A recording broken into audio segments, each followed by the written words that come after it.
Bonjour et bienvenue sur la chaîne Petite histoire d'une autre dimension. Aujourd'hui, je vais vous raconter cette histoire Vortex sur Bain-de-Bretagne. Il faisait chaud, même orageux, et accompagné de mon fils, je roulais en voiture vers Bain-de-Bretagne lorsque l'idée aussi soudaine qu'inexplicable me poussa à quitter la route principale pour un chemin étroit que je n'avais jamais remarqué auparavant. La route s'éleva peu à peu, serpentant entre des arbres silencieux, comme si elle cherchait à me conduire vers un point précis. L'air vibrait légèrement, presque imperceptiblement autour de la voiture, quand j'atteignis le sommet d'une colline. C'est à ce moment-là que je ressentis pour la première fois cette étrange sensation. L'impression d'être attiré par un vortex invisible, un pivot silencieux dans l'espace. De là, une ville inconnue s'étendait à mes pieds, comme surgie de nulle part. En son centre se dressaient 4 immenses bâtiments, d'un style évoquant l'ancienne architecture tartarienne, mais plus imposant encore.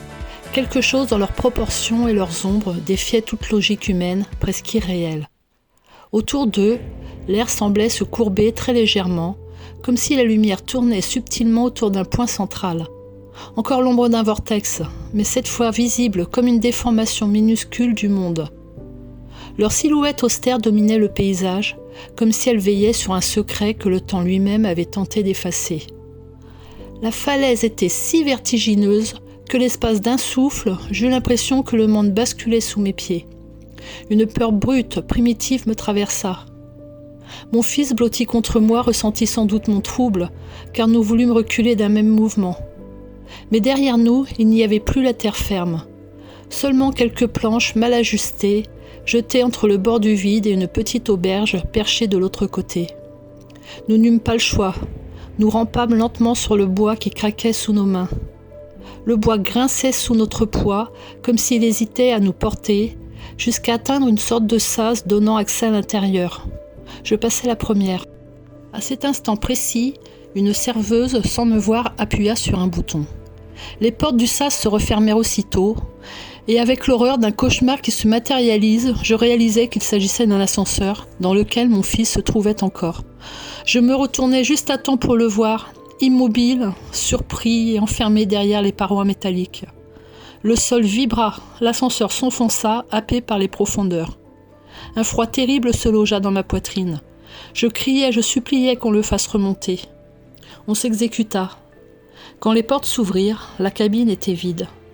Mon cœur battait trop fort, trop vite, comme si quelque chose en moi se déchirait. Je courus jusqu'à une fenêtre, certaine d'y découvrir le pire. Mais tout en bas, minuscule, dans l'immensité de la falaise, des enfants jouaient. Et parmi eux, mon fils. Il riait. Comme si rien de tout cela n'avait existé. Comme si c'était moi et moi seul qui avait basculé dans un autre monde. Comme s'il appartenait déjà à cet endroit étrange. Je passai un court instant à observer la ville qui s'étendait sous mes yeux. Plus je la fixais, plus je sentais que quelque chose n'allait pas. Les 4 immenses bâtiments tartariens semblaient vibrer très légèrement, comme si la lumière elle-même se distordait autour de leur forme. Leur architecture défiait la logique.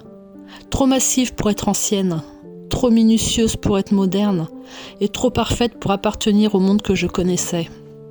Je pris l'ascenseur à mon tour.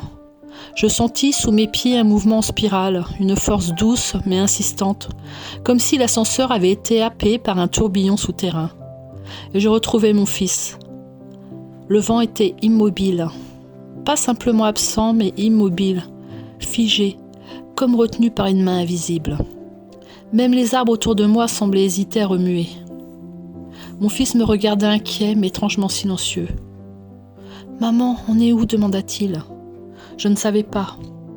Et plus encore, j'avais l'impression que cette ville n'existait sur aucune carte. Nous décidâmes pourtant de descendre la route sinueuse qui menait vers elle. À mesure que nous approchions, une sensation de déjà-vu s'insinua en moi, comme si j'avais rêvé de cet endroit des années plus tôt, sans jamais m'en souvenir jusqu'à maintenant. La première chose qui me frappa fut le silence. Une ville entière mais aucun bruit. Pas de voiture, pas d'oiseaux, pas une voix. En marchant à travers les rues, je remarquai quelque chose d'encore plus étrange, les ombres. Elles ne correspondaient pas. Certaines étaient trop longues, D'autres semblaient légèrement décalées de la position de leur objet, comme si elles appartenaient à un autre moment de la journée. Quand nous approchâmes enfin du premier bâtiment, celui qui se dressait comme une cathédrale d'un autre monde, mon fils s'arrêta net. « Maman, tu entends ?» Je tendis l'oreille. D'abord rien, puis très faiblement, comme venant des fondations elles-mêmes, un chœur. Des voix basses, profondes, masculines et féminines, mélangées, qui chantaient une note continue interminable, presque trop grave pour être réellement humaine. Je sentis mes tempes pulser. Nous fîmes quelques pas de plus. C'est alors que les portes du bâtiment, immenses, sculptées et parfaitement lisses, se mirent à s'ouvrir seules, lentement. Un souffle d'air en sortit, pas un courant normal, un souffle tiède, presque vivant, comme l'expiration d'une créature endormie depuis très longtemps. Mon fils me serra la main. « On ne devrait pas entrer, dit-il. » Et pourtant, une part de moi voulait le contraire. Comme si la ville attendait que je franchisse ce seuil, comme si j'étais venue ici pour ça. Je posai le pied à l'entrée. Le cœur cessa brusquement. Le silence retomba, brutal, absolu. Et dans cet instant précis, j'eus l'impression que quelque chose, dans l'ombre intérieure du bâtiment, venait d'ouvrir les yeux. Je franchis le seuil, mon fils accroché à ma main. L'intérieur était vaste, bien plus vaste que ce que l'extérieur laissait imaginer. Les murs semblaient faits d'une pierre noire mais luisante, polie comme un miroir. À peine avions-nous pénétré dans la salle principale que je remarquai que nos pas ne faisaient aucun bruit, comme si le sol absorbait tout écho. Des escaliers disproportionnés s'élevaient dans toutes les directions. Chacun menait à des galeries suspendues, impossibles à atteindre depuis le sol. Des arcs, des voûtes, des balcons invisibles depuis l'extérieur. L'architecture défiant toute logique humaine. Mon fils tira légèrement sur ma main. « Maman, regarde !» Au centre de la salle, une lumière douce descendait d'un plafond très haut, filtrée par une ouverture circulaire que je n'avais pas remarquée en entrant. Dans cette lueur flottait une substance étrange, presque liquide, qui se mouvait doucement comme si elle respirait. Elle ne touchait pas le sol. Elle ondulait en silence, formant des vagues délicates et hypnotiques. Je m'approchai. Une sensation étrange me parcourut. La substance semblait réagir à ma présence, ondulant davantage lorsque je tendais la main. Elle n'était pas froide ni chaude. Elle était consciente, vivante. « On devrait peut-être partir, » murmura mon fils, inquiet. Mais je ne pouvais pas. Une force invisible m'attirait vers elle, une curiosité presque irrésistible. Je posai doucement mes doigts au-dessus de la surface. Instantanément, je ressentis des images. Des scènes floues, anciennes, comme si des vies entières défilaient devant moi en quelques secondes. Des rires, des pleurs, des fêtes, des guerres, tout en même temps. La substance semblait contenir des mémoires, ou même des âmes suspendues dans une attente silencieuse. Mon fils regardait fasciné et effrayé à la fois. Puis un léger bruit, un chuchotement presque imperceptible, émana de la substance. « Viens », semblait-elle dire. Pas avec des mots, mais avec un sentiment, une pression dans le cœur. Je reculai haletante. « Il faut qu'on aille voir les autres bâtiments, dis-je à mon fils, bien que ma voix trahissait ma peur et mon émerveillement. Alors que nous tournions pour sortir, un escalier qui n'était pas là avant apparut devant nous. Des marches noires, étroites, suspendues dans le vide, montant vers une ouverture invisible. Ces bâtiments ne se laissaient pas explorer comme de simples constructions humaines. Ils nous choisissaient, ils nous invitaient. Et moi j'étais déjà trop fascinée pour reculer. Je pris la main de mon fils et montai les marches. Chaque pas semblait étirer le temps. Le monde extérieur disparaissait derrière nous. La ville, la colline, la lumière du soleil, tout s'effaçait, remplacé par une obscurité vibrante presque palpable. Et, au sommet des marches, une porte immense se dessina devant nous. Une porte faite d'un métal noir qui semblait respirer, battre comme un cœur. Une chaleur étrange s'en dégageait. Et derrière cette porte, je sentais que le cœur de la ville nous attendait. Je posai ma main sur la porte, elle était étonnamment chaude, comme si elle conservait une vie propre. Mon fils me regarda silencieux, ses yeux grands ouverts. Je poussai lentement. La porte céda sans effort et nous découvrîmes l'intérieur. Nous étions dans une immense salle circulaire, au centre de laquelle flottait un globe luminescent, d'une lumière douce mais fascinante. Il semblait vivant, pulsant comme un cœur géant. En m'approchant, je sentis que la lumière réagissait à ma présence, qu'elle sondait mes pensées, mes souvenirs, mes émotions. Autour du globe, des formes se dessinaient dans l'ombre. Elles étaient vaguement humaines, mais déformées, translucides comme des mémoires ou des reflets d'âmes oubliées. Elles tournaient lentement autour du globe, murmurant dans un langage que je ne comprenais sans l'entendre. Des noms, des histoires, des fragments de vie qui avaient existé dans cette ville ou qui y avaient été oubliés. « Maman, chuchota mon fils, il y a quelque chose qui bouge là-bas. » Je suivis son regard. Dans un coin de la salle, 4 silhouettes massives se tenaient immobiles, chacune correspondant à la forme des 4 bâtiments extérieurs. Elles étaient faites de la même matière noire que le globe, mais plus dense, plus menaçante. Elles semblaient veiller silencieusement sur tout ce qui se trouvait dans la pièce. Et le globe central était le cœur de cette mémoire. Une vibration parcourut la salle, douce mais pénétrante. Le globe pulsa plus fort, les formes translucides autour de lui s'accrochèrent à nous, effleurant nos corps, nos mains, comme si elles cherchaient un contact. Je sentis une chaleur étrange dans mes mains, une énergie qui s'installait, douce mais insistante. Le globe semblait nous inviter à laisser quelque chose derrière nous, à contribuer à cette mémoire. Chaque souvenir, chaque émotion, chaque frisson de vie que nous avions apporté jusqu'ici pouvait être absorbé par le cœur de la ville. Mon fils, étonnamment calme, tendit la main vers la lumière. Je posai la mienne sur la sienne, hésitante, et le globe réagit immédiatement. Un frisson parcourut nos corps, nos souvenirs les plus intimes remontèrent à la surface. La ville entière semblait respirer avec nous, consciente de notre présence, attentive à nos émotions. Puis une voix résonna dans ma tête. Pas une voix humaine, mais la voix de la ville elle-même. Vous êtes choisis. Ceux qui franchissent mes portes deviennent partie de moi. Ceux qui regardent et ressentent deviennent les gardiens de mes histoires. Et alors que nous restions là immobiles, contemplant le globe qui battait comme un cœur vivant, je sus que nous étions devenus une partie de son mystère, que chaque battement de lumière, chaque souffle dans la salle allait désormais vivre en nous, et que nos vies ne seraient plus jamais les mêmes.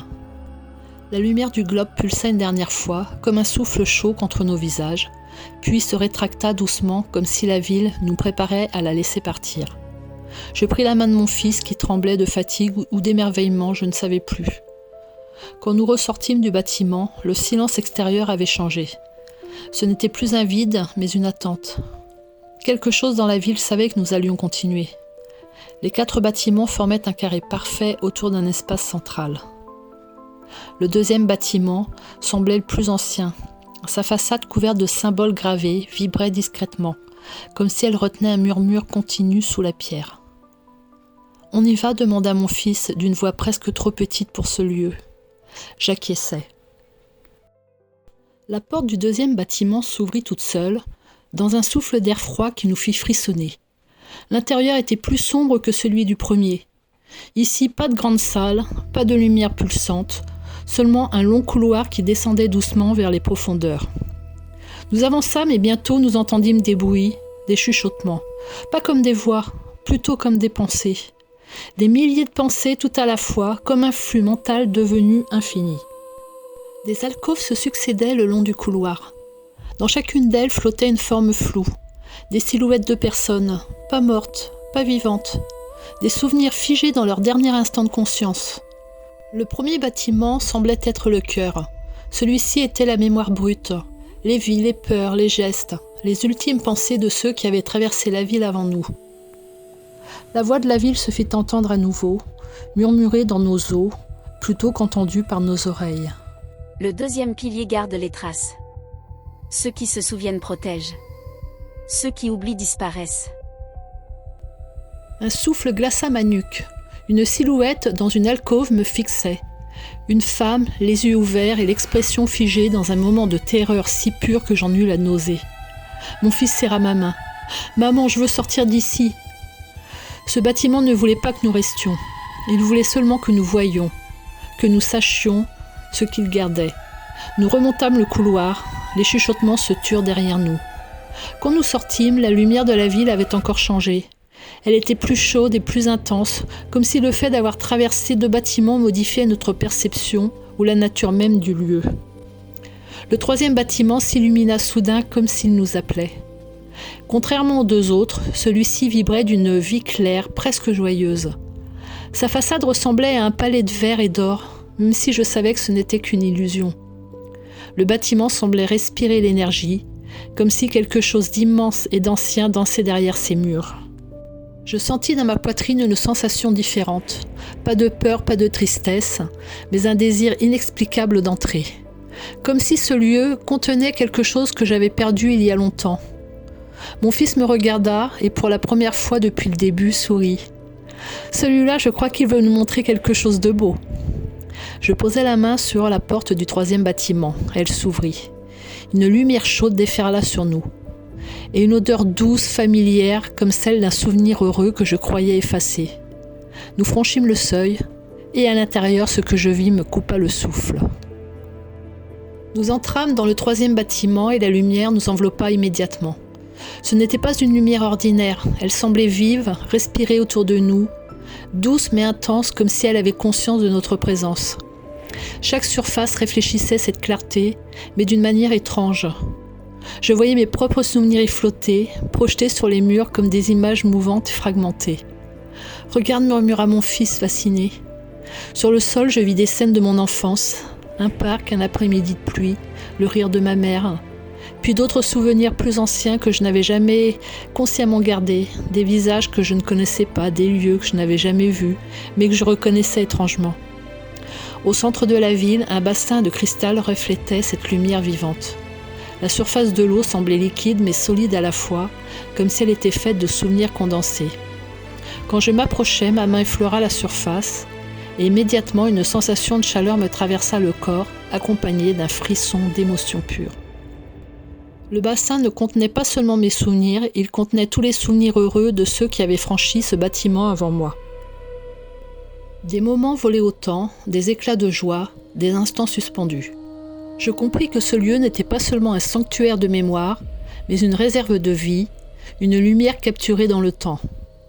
Mon fils, fasciné, tendit la main vers l'eau. Et lorsque ses doigts touchèrent la surface, une onde parcourut le bassin. Les souvenirs flottèrent, tourbillonnant autour de nous comme un vent léger, et je sentis une chaleur douce envahir mon cœur. La ville nous reconnaissait, nous étions désormais des gardiens, pas seulement des visiteurs. Puis, dans un murmure à peine perceptible, la voix de la ville se fit entendre à nouveau. Ceux qui gardent la lumière voient ce qui a été perdu. Ceux qui l'embrassent deviennent le lien entre le passé et l'avenir. Je regardais mon fils, ses yeux brillaient d'émerveillement. Et dans cette salle baignée de lumière, j'eus un pressentiment.